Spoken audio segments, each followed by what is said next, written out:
జనసేన అధినేత ప్రియతమ మిత్రులు పవన్ కళ్యాణ్ గారు,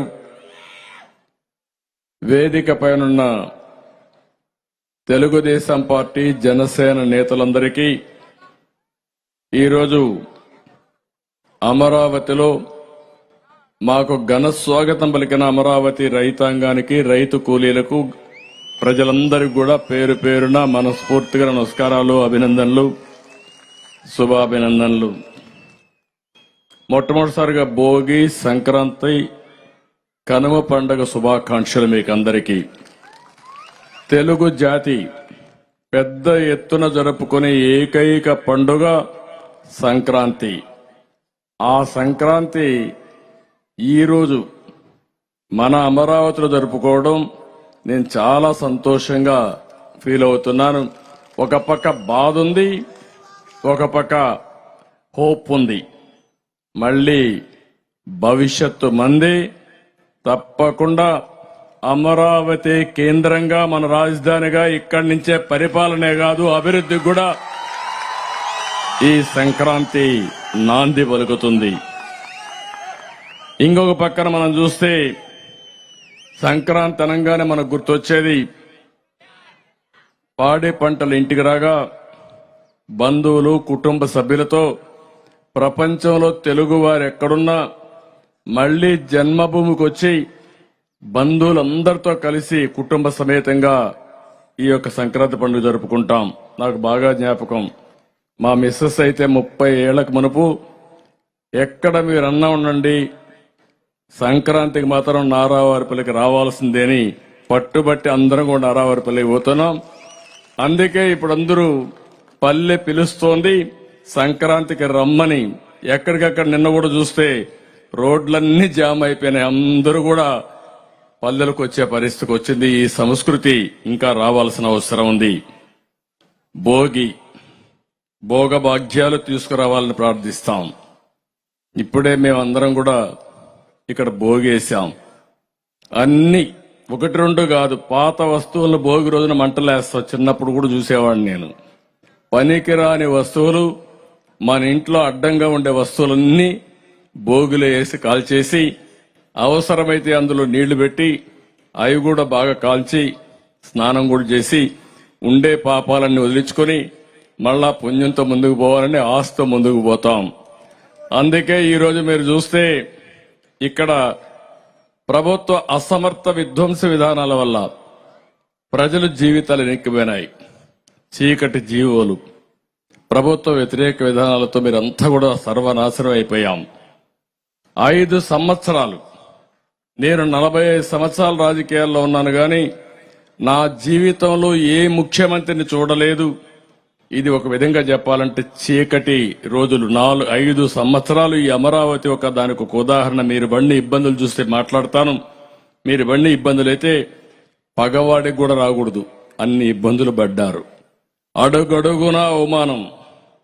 రాష్ట్రానికి అండగా ఉంటామని 35,000 ఎకరాలు భూమి మీరు రాజధానికి ఇచ్చారు. నేను కూడా మీకోసం ఒకటి ఆలోచించాను.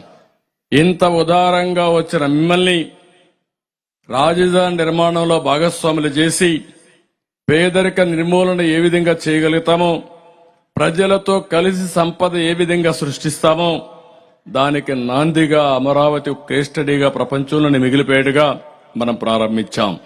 అది జరుగుంటే అదే జరిగేది, కానీ అది జరగలేదు. అందుకే ఈరోజు మీరు అందరూ చూస్తే అమరావతి ఏవైతే ఉన్నాయో మళ్లీ ఆ చీకటి జీవోలన్నీ తగలబెట్టాం. ఈరోజు నేను, పవన్ కళ్యాణ్ గారు మేమిద్దరం హామీ ఇస్తున్నాం, మన రాజధాని అమరావతి. ఇది ఆంధ్రప్రదేశ్ కి సస్యశ్యామలం చేయడానికి, ఆంధ్రప్రదేశ్ కి అన్ని విధాల ప్రజా రాజధానిగా, ఉపాధి అవకాశాలు గాని, ఇంకో పక్క సంపద సృష్టించే కేంద్రం గాని, ఇక్కడి నుంచే ప్రజలకు మళ్ళా సంక్షేమ కార్యక్రమాలు అందించే విధంగా పేదల పరిపాలన ఇక్కడి నుంచే ప్రారంభం అవుతుంది. దాని గురించి మీకు అనుమానమే అవసరం లేదు. ఈరోజు ఇది ఒక దేవతల రాజధానిది. అలాంటి దేవతల రాజధానిని రాక్షసులు చెరబట్టారు. ఇప్పుడు రాక్షస వధ కూడా అయిపోయింది, సైకో వధ కూడా అయిపోతుంది. తొందరలో కౌంట్ డౌన్ కూడా ప్రారంభమైంది. 87 రోజులే లెక్క పెట్టుకోండి. ఇంకా ఈ రోజు నుంచి 87 రోజులు కౌంట్ డౌన్ ఇక్కడి నుంచే ప్రారంభిస్తున్నాం. ఈ అమరావతి నుంచే ప్రారంభిస్తున్నాం. లెక్క పెట్టుకోమంటున్నా. అప్పుడే ఆ సిమ్టమ్స్ కూడా ప్రారంభమైన అమరావతిలోనే కనపడొస్తున్నాయి. సిమ్టమ్స్ కూడా మంచి రోజులు వస్తాయని, శుభ గడియలు తలుపు తట్టే పరిస్థితికి వచ్చింది. అందుకే ఇప్పుడిప్పుడే ఎక్కడికక్కడ ప్రజల్లో కూడా ఒక నూతనమైన ఆశ కూడా వచ్చే పరిస్థితి వచ్చింది. మనం ఈరోజు ఇక్కడ మీరు చూస్తే ఒకటి కాదు, చాలా ప్లే కార్డ్స్ అన్ని కూడా మనం ఇచ్చేసాం. రాజకీయ హింసని, అక్రమ కేసుల్ని, మోసపు హామీల్ని, బడుగు బలహీన వర్గాలు ఉసురుదీస్తున్న మదాన్ని, ఇంకొక పక్కన మీరు చూస్తే 1-2 కాదు, జగన్ అహంకారాన్ని కూడా ఈ బోగిలో తగలబెట్టాం. ఒక అహంకారాన్ని, పేదల్ని పట్టి పీడిస్తున్నటువంటి ధరల పెరుగుదల, అంగన్వాడీ ఈరోజు పండగ పూట కూడా రోడ్డు మీద ఉండే విధంగా నిలబెట్టాడంటే, ఆడబిడ్డల్ని రోడ్డు పాలు చేశాడంటే, వాళ్ళ సమస్యలు పరిష్కారం చేయలేదంటే అది ఈ ప్రభుత్వం యొక్క అహంభావం అని చెప్పి కూడా నేను మీకు తెలియజేస్తున్నా. ఇంకో పక్క యువత తమ్ముళ్ళు చాలా హుషారుగా ఉన్నారు, కానీ మీకు ఉద్యోగం మాత్రం లేదు, జాబ్ లేదు. నిరుద్యోగ సమస్యను కూడా తగలబెట్టాం. భవిష్యత్తులో ప్రతి ఒక్క తమ్ముడికి ఉపాధి కల్పించే బాధ్యత తెలుగుదేశం, పవన్ కళ్యాణ్ గారు ఇద్దరం కలిసి జనసేన, తెలుగుదేశం పార్టీ తీసుకుంటామని చెప్పి కూడా మీకు అందరికీ చేస్తున్నా. ప్రజల కష్టాలు, నష్టాలు, బాధలు, సమస్యలు అన్ని కూడా ఈరోజు ఈ భోగులో తగలేశాం. అన్ని మంచి జరగాలని మనస్ఫూర్తిగా ఆశిస్తున్నా. మన సంస్కృతి సాంప్రదాయాలు మీరు ఒకసారి చూస్తే, ఒక పక్క ఈరోజు భోగి, రేపు సంక్రాంతి. సంక్రాంతికి మళ్ళా ప్రతి ఒక్కరి జీవితాల్లో వెలుగు రావాలని మన పెద్దల్ని ఒకసారి పూజలు చేసి నివాళులర్పించి మళ్ళా మన కొత్త క్రాంతుల కోసం ముందుకు పోయే పండుగ. మన సంస్కృతిలో ఇంకో భావం చూస్తే ఎల్లుండు కనుమ పండుగ రోజున పశువులకు కూడా పూజలు చేసి పశు సంపద పెరగాలని, తద్వారా పాడి పంటలే కాదు పశు పంటలు కూడా, పశు సంపద పెరగాలని మనం ఆకాంక్షించే పరిస్థితికి వస్తున్నాం. ఇలాంటి ఒక సుసంపన్నమైనటువంటి సంస్కృతి సాంప్రదాయం తెలుగు వారి సొంతం. దాన్ని నేను గర్వపడుతున్నా. కానీ ఈరోజు నాకు ఒక బాధ కూడా ఉంది. ఈరోజు పండుగ కూడా సరిగా జరుపుకోలేని పరిస్థితిలో పేదవాళ్ళు ఉండే పరిస్థితికి వచ్చారు. ఇక్కడ మీరు చూస్తే ఒకప్పుడు సంక్రాంతి కానుకిచ్చేవాళ్ళం. 6 రకాల వస్తువులతో సంక్రాంతి కానుకిచ్చాం. అదే మరి క్రిస్మస్ గిఫ్ట్ ఇచ్చాం, రంజాన్ తోఫా ఇచ్చాం. ఈరోజు పండుగ జరుపుకోవాలంటే ధరలు విపరీతంగా పెరిగిపోయినాయి. ఒకటి కాదు, నిత్యావసర వస్తువుల ధరలన్నీ పెరిగాయి. పెట్రోల్, డీజిల్ పెరిగింది, కరెంటు ఛార్జీలు పెరిగాయి, పన్నులు పెరిగాయి. ఇంకా మీరు చూస్తే పేదవాడు బతికే పరిస్థితి లేకుండా పోయింది. 10 రూపాయలు ఇచ్చి 100 రూపాయలు దోచుకునే ప్రభుత్వం ఇది. రేపు రాబోయే రోజుల్లో జనసేన, తెలుగుదేశం పార్టీ కలిసి సంపద సృష్టించి మీకు 15 రూపాయలు ఇచ్చి ఆ 15ని 100 రూపాయలు చేసే విధానం, 1000ని 1000 రూపాయలు చేసే విధానం, 1000ని 10,000 రూపాయలు చేసే విధానం, పేదవాడికి సంపద సృష్టించడం ఏకైక ధ్యేయంగా ఈ 2 పార్టీలు ముందుకు పోతాయి. చాలా మంది కనిపిస్తుంది. ఒకే ఒక ఉదాహరణ, ఈరోజు మీరు 35,000 ఎకరాలు భూమి ఇచ్చారు. తిరిగి మీకందరికీ ల్యాండ్ పూలింగ్ లో భూమి ఇచ్చాం. మిగిలిన భూమి ఇక్కడ కావాల్సిన రోడ్లకు గాని, పార్కులకు గాని, కొన్ని ప్రభుత్వ సంస్థలకు గాని, కొన్ని ప్రైవేట్ సంస్థలు రావాలంటే వాళ్ళకి ఇవ్వడానికి కూడా భూమి పెట్టుకుని ఇంకా 8,000 నుంచి 10,000 ఎకరాలు మిగులుతుంది. ఆ 8,000 ఎకరాలు 10,000 ఎకరాలు అమ్మితే ఒకప్పుడు నేనున్నప్పుడైతే బిగినింగ్ లోనే 10 కోట్ల ఎకరా అమ్మింది. ఇప్పుడు తగ్గిపోయింది, మళ్ళా పెరుగుతా ఉంది. నిన్న మొన్న పెరిగే సిమ్టమ్స్ కనపడొస్తున్నాయి. అంటే మళ్ళా తెలుగుదేశం జనసేన అధికారంలోకి వస్తుందని ప్రజలు కూడా నిర్ణయించుకున్నారు. అందుకే ఒక ఆశ కూడా పెరిగింది.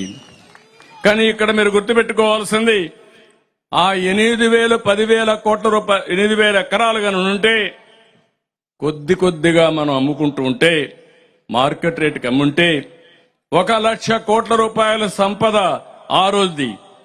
ఇదే 30 కోట్లకు అమ్మితే 3,00,000 కోట్ల సంపద.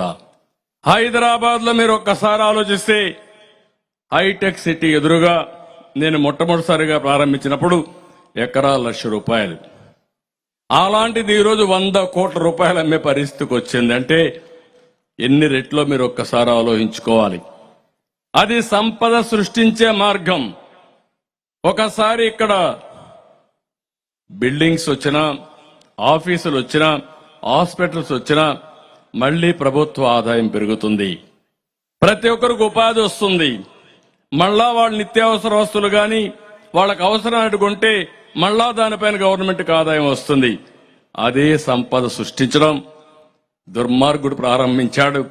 ప్రజా వేదికతో విధ్వంసానికి నాంది పలికి 5 సంవత్సరాల్లో కూల్చడం తెలుసు గాని నిర్మాణం తెలియని వ్యక్తి ఈ ముఖ్యమంత్రి అని చెప్పి కూడా నేను మీకు తెలియజేస్తున్నా. అందుకే మేము హామీ ఇస్తున్నాం, తప్పకుండా భవిష్యత్తులో ప్రతి ఒక్క వర్గానికి న్యాయం చేసే బాధ్యత, నిరుపేదలకు అండగా ఉండే బాధ్యత తెలుగుదేశం పార్టీ జనసేన తీసుకుంటాం. రైతులకు ఎన్ని కష్టాలు ఈ 5 ఏళ్లలో మామూలు కాదు. పండిస్తే పంటకు గిట్టుబాటు ధర లేదు, కొనే నాదుడు లేదు, కరువు వస్తే పట్టించుకునే పరిస్థితి లేదు, తుఫాన్ వచ్చినా పట్టించుకునే పరిస్థితి లేదు. చాలా సమస్యలు ఫేస్ చేశారు. 466 మండలాలు కరువు వస్తే 106 మండలాలని చెప్పి కేంద్ర సహాయం కూడా తీసుకొని దుర్మార్గమైన ప్రభుత్వం ఈ ప్రభుత్వం అని చెప్పి కూడా నేను మీకు తెలియజేస్తున్నా. అంగన్వాడీ అయితే దగ్గర 32 రోజులుగా ధర్నా వాళ్ళు నిరసన చేస్తామంటే కనీసం వాళ్ళు పట్టించుకున్న పాపాన పోలేదు. ఇవే కాకుండా ఇంకొక పక్క వీడికి వస్తే ఓసారి మనసు బాగా ఆందోళన, ఆవేదన చెందే పరిస్థితి వస్తుంది. 5 ఏళ్లకు మునుపు కట్టిన బిల్డింగులన్నీ కడాన ఈ చట్టాలు ఏ విధంగా ఉంటాయంటే, నేను దానికి మొన్న ఒక కథ చెప్పాను. భస్మాసురుడు శివుడిని వరవడగతాడు, పాపం బోళా శంకరుడు వరమిస్తాడు. ఇచ్చిన తర్వాత ఎవరి చేయి మీద ఎవరి నెత్తిపైన చేయబెడితే వాళ్ళు బూడిదైపోవాలని వరం. మీరందరూ ఇక్కడ ఆంధ్రప్రదేశ్లో ఉంటే 5 కోట్ల మంది కూడా శంకరుడు మారిగా, బోలా శంకరుడు మారిగా మీరందరూ కూడా వరం ఇచ్చేశారు, ఓటు ఇచ్చేశారు, ఓటు వేసేశారు. ఆ ఓటు వేసిన తర్వాత మీరు ఒక్కసారి ఆలోచిస్తే అందరి తల మీద చేయబెట్టాడు, అందరిని బూడి చేయడానికి. అప్పుడైతే ఆ భస్మాసురుడు శివుడైతే పారిపోయి దేవుడే పారిపోయాడు.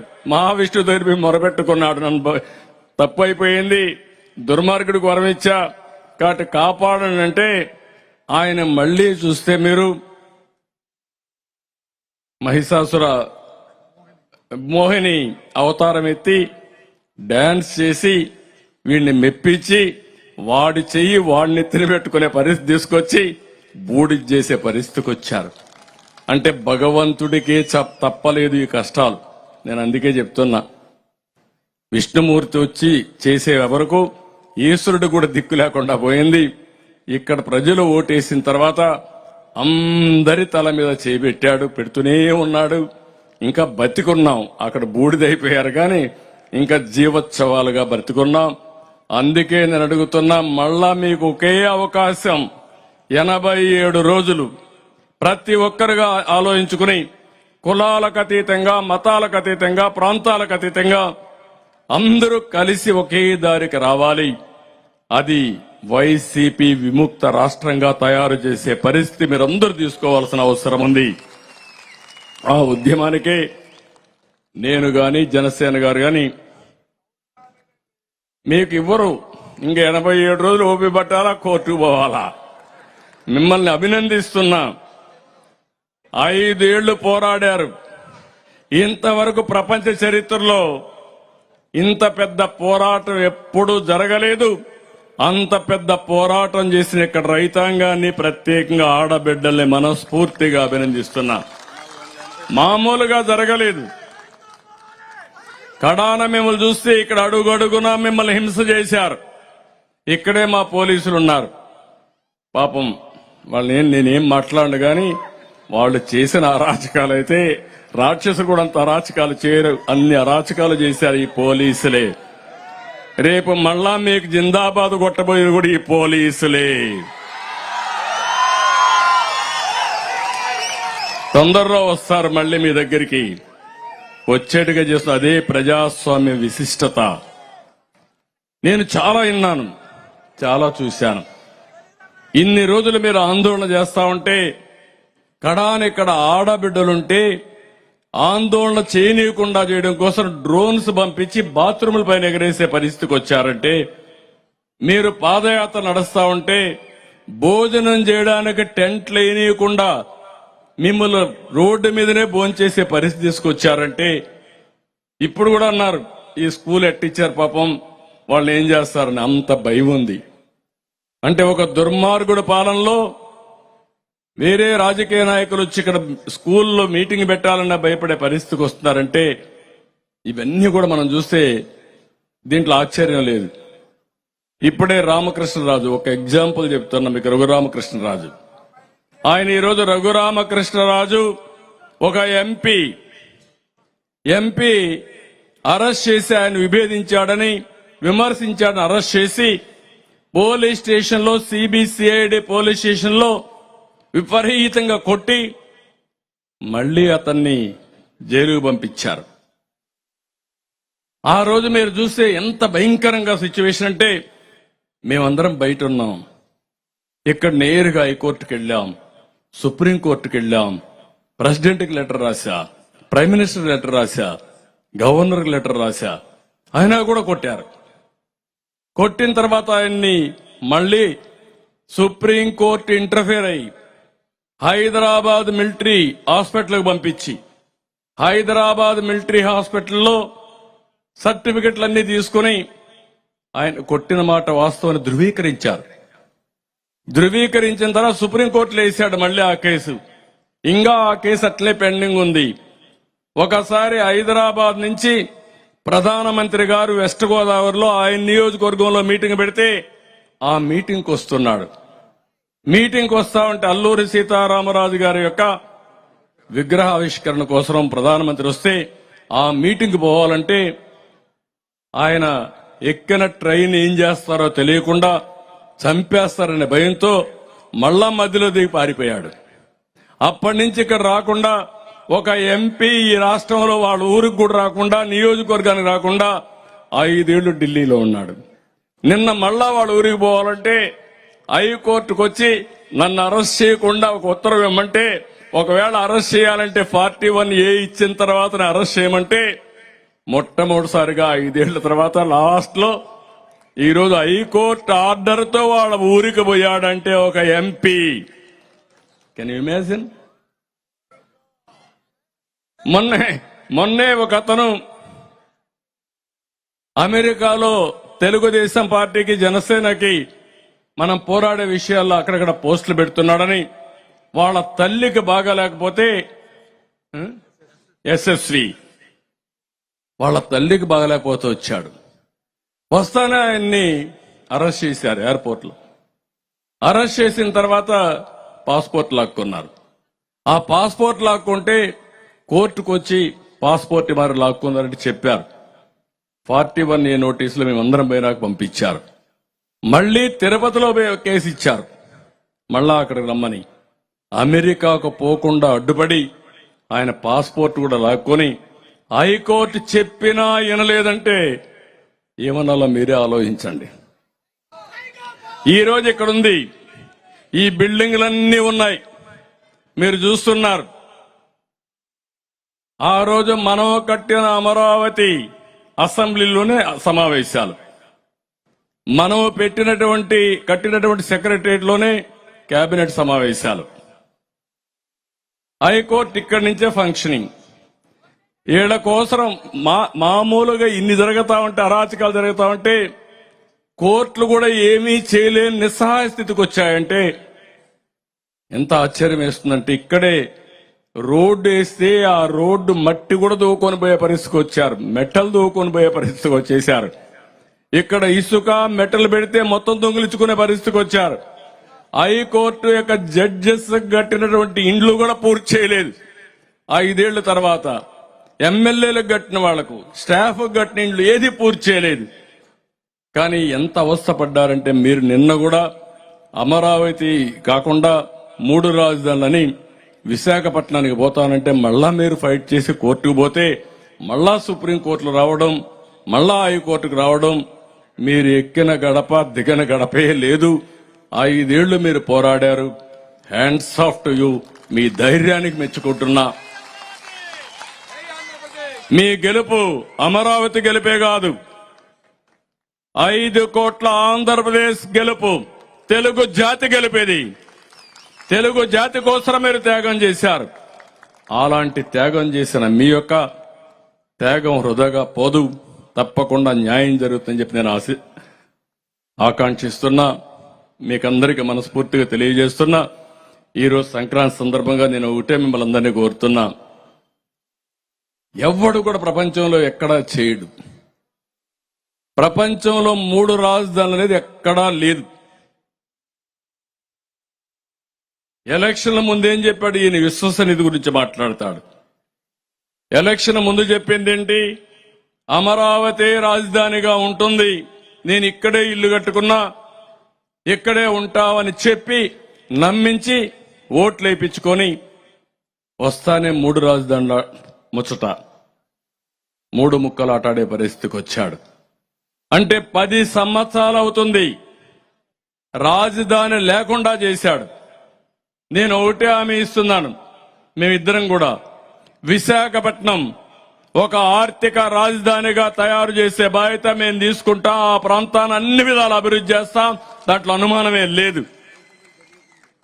కర్నూలు హైకోర్టు బెంచ్ కూడా అక్కడ పెడతాం. పెట్టడమే కాదు, పూర్వ వైభవం ఒకప్పుడు 56లోనే 53లో కర్నూలుకి మెడ్రాస్ నుంచి వచ్చినప్పుడు తాత్కాలిక రాజధానిగా ఆ రోజు మనం పెట్టుకున్నాం. మళ్లీ కర్నూలుకి పూర్వ వైభవం తీసుకొచ్చే విధంగా అభివృద్ధి కార్యక్రమాలు చేసి అన్ని విధాల అభివృద్ధి చేసే బాధ్యత తీసుకుంటాం. ఈ 3 నగరాలే కాదు, రాష్ట్రాన్ని అభివృద్ధి చేసే బాధ్యత తెలుగుదేశం పార్టీ, జనసేన తీసుకుంటుందని చెప్పి కూడా నేను మీకు తెలియజేస్తున్నా. నేను మిమ్మల్ని అందరినీ ఒకటే కోరుతున్నా, ఈ రోజు ఈ రాష్ట్రంలో ప్రతి ఒక్కరు కూడా ఆలోచించాలి. 87 రోజులే సమయం ఉంది. 87 రోజుల్లో ప్రతి ఒక్కరు కూడా ఏదో పర్వాలేదు, ఏమంటే ఏం జరుగుతుంది అనుకుంటే చాలా ఇబ్బందులు వస్తాయి. ఈ రాష్ట్రాన్ని మళ్లీ పునర్నిర్మాణం చేసుకోవాలి. ఏదో నాకేదో అధికారం కోసమో పవన్ కళ్యాణ్ అధికారం కోసం కాదు, తెలుగుదేశం జనసేన కోసం కాదు, తెలుగు జాతి కోసం, 5 కోట్ల జనాభా కోసం, మీ భవిష్యత్తు కోసం, మీ పిల్లల భవిష్యత్తు కోసం రాష్ట్రం మొత్తమే ఆలోచించాలి. ఇక్కడుండే అమరావతి రైతులే కాదు, అమరావతిలో ఒక వర్గం కాదు, ఒక కులం కాదు, ఒక గ్రామం కాదు, అన్ని వర్గాల కోసం, అన్ని వర్గాల భవిష్యత్తు కోసం మీరు ఆలోచించాల్సిన అవసరం ఉంది. అందుకే సంక్రాంతి నేను చాలా స్పష్టంగా చెప్పాను, ఒక సంకల్పం చేయాలి. ఈరోజు తెలుగు జాతి అన్ని విధాల ముందుకు పోయే పరిస్థితికి వచ్చింది. ఈరోజు తెలంగాణ, హైదరాబాద్ ఉంది. ఆ రోజు వేసిన ఫౌండేషన్ ఎన్ని రోజులు? 25 ఏళ్లు, 30 ఏళ్లే. ఈరోజు హైదరాబాద్ మీరు చూస్తే ఎక్కడికో వెళ్లే పరిస్థితి వచ్చింది. దేశంలోనే ఎక్కువ ఆదాయం వచ్చే రాష్ట్రం, తలసరి ఆదాయం వచ్చే రాష్ట్రం తెలంగాణ రాష్ట్రంగా తయారైందంటే దానికి కారణం హైదరాబాద్. దాంట్లో సైబరాబాద్ తీసుకొచ్చాం, నాలెడ్జ్ ఎకానమీ పోయాం. మీ ఊర్లో మీరు చూడండి, ఇక్కడి నుంచి పోయిన వాళ్ళు, ఐటీ చదువుకున్న వాళ్ళు, వ్యాపారం చేసేవాళ్ళు ప్రపంచం మొత్తం రాణించారు. కానీ ఈ రాష్ట్రంలో మాత్రం రాణించలేకపోయాం. కాబట్టి మా ఇద్దరు ఆలోచన కూడా ఒకటే, తెలుగువారు ప్రపంచం అంతా కూడా నెంబర్ 1 గా ఉండాలనేది మా ఆకాంక్ష.